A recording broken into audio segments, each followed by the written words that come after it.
আসসালামু আলাইকুম। আজকে দেখাবো হচ্ছে কিভাবে আপনি আমাদের ই-কমার্স লেন্সটা কিভাবে ইনস্টলেশন করবেন। তো প্রথম হচ্ছে আপনি সি প্যানেল দিতে হবে আপনার। তো আমি সি প্যানেল লগ ইন করলাম ইনফরমেশন দিয়ে। তারপর হচ্ছে আমাকে ফাইল ম্যানেজারে যেতে হবে। ফাইল ম্যানেজারে গিয়ে আমার যে ডোমেইনটা আছে, যেটা হচ্ছে আমি সাবডোমেইনে ক্রিয়েট করেছি, সেটা হচ্ছে ecommerce.flipnews.com। এবং আপনারা নিশ্চয়ই ব্যবহার করবেন হচ্ছে public.html। তো দুটো একই একই কথা। আমি ওইটা রুট প্যানেল আর এটা রুট প্যানেল সেম। তো আমি এখানে আমার জিপ ফাইলটা ই কমার্সের যে ডাউনলোড করলাম ওইটা এখানে আপলোড করব। এই জিপ ফাইলটা হচ্ছে আমাদের কাছ থেকে কিনে নিতে হবে, পারচেস করতে হবে। তো ওই জিপ ফাইলটা হচ্ছে আপনাকে আপনার ফাইল ম্যানেজার আপলোড করবে। তো এই ফাঁকে আপলোডের ফাঁকে আমি হচ্ছে ডাটাবেসটা ক্রিয়েট করে নিচ্ছি। তো আমি গেলাম ডাটাবেস উইজার্ডে। যেহেতু আমি টেস্টিং পারপাস ইউজ করবো সেটা আমি টেস্ট দিলাম। আপনি আপনার নিজের ইচ্ছা মতো দিতে পারেন। তো আমি এখানে টেস্ট দিলাম। তারপর হচ্ছে নেক্সটে যাব।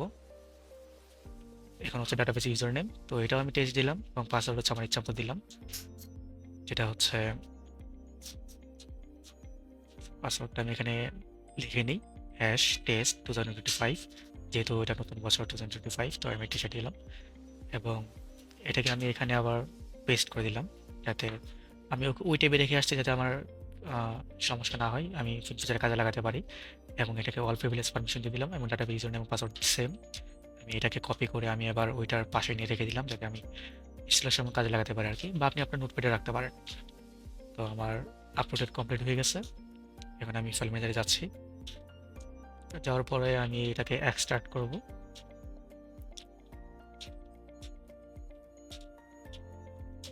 খুব বেশি সময় নেবে না, ফাইলটা খুবই ছোট। তো আমি এটাকে সেটিংস থেকে এটার হিডেন ফাইলগুলা শো করে দেব। ঠিক মতো এখন ডাটাবেসটা এক্সট্রাক্ট হয়ে গেছে, সরি, আমাদের জিপ ফাইলটা এক্সট্রাক্ট হয়ে গেছে এবং জিপ ফাইলটাকে আমি ডিলিট করে দিচ্ছি। এবং জিপ ফাইলের ফোল্ডারের ভিতর থেকে যা ছিল সবগুলোকে আমি মুভ করে রুট ডিরেক্টরিতে নিয়ে যাচ্ছি। তো এই সাব ফোল্ডারের ছিল, রুট ফোল্ডারে নিলাম এবং যে সাব ফোল্ডারটা ছিল ওই ফোল্ডারটাকে আমি ডিলিট করে দিলাম, যেহেতু এটা আমার দরকার নেই আর। তো এখন হচ্ছে আমার ডোমেনে যাব, ecommerce.flipnews.com। ট্যাবগুলো ঝামেলা করছিল, ট্যাবগুলো রিমুভ করে দিলাম। তো এটা এখানে হচ্ছে আমার রিকোয়ারমেন্টস দেখাচ্ছে এবং যে যে রিকোয়ার্ডগুলো এক্সটেনশন পেজ এক্সটেনশনগুলো লাগবে সেগুলো যদি পাস থাকে তাহলে আমি নেক্সট স্টেপে যাওয়ার জন্য অনুমতি দেবে। আর অপশনগুলো না থাকলে সমস্যা নাই। তো এখানে আপনার নিজের ইচ্ছা মতো আপনার ইনফরমেশনগুলো দেবেন এবং ইউআরএলটা হচ্ছে আপনার অটোমেটিক চলে আসবে, আপনি চাইলে চেঞ্জ করে দিতে পারবেন। আর এখানে হচ্ছে ডাটাবেজ ইনফরমেশনগুলো আমি এখান থেকে নিচ্ছি। ডাটাবেজ ইউজার নেম, যেহেতু ডাটাবেজ ইউজার নেমের পাসওয়ার্ড, সরি, ইউজার নেম আর ডাটাবেজ নেম সেম, আমি সেম দিলাম। পাসওয়ার্ডটা হচ্ছে আমি এখানে কপি করে রেখেছিলাম। তো আপনি আপনার নোটপ্যাড থেকে বা যেখানে থাকেন যদি মনে রাখতে পারেন সেখান থেকে নিয়ে সেখানে পেস্ট করে দেবেন। আর অ্যাপ কিটারও দরকার নেই, যেহেতু আমি ডাটা ডাটা প্লাস ইমেজেস সহ ইনস্টল করতেছি। তো আপনি চাইলে ফ্রি ডাটাও ইনস্টল করতে পারেন। এই যে হচ্ছে ইনস্টলেশন প্রসেস, আমার সাইট রেডি। তো আমি এখন আমার অ্যাডমিন প্যানেল যাচ্ছি এবং সেখানে গিয়ে, যেহেতু এটা ডেমো ভার্সন, তো এখানে অ্যাডমিন দেখাচ্ছে, আপনার এটা অ্যাডমিন দেখাবে না।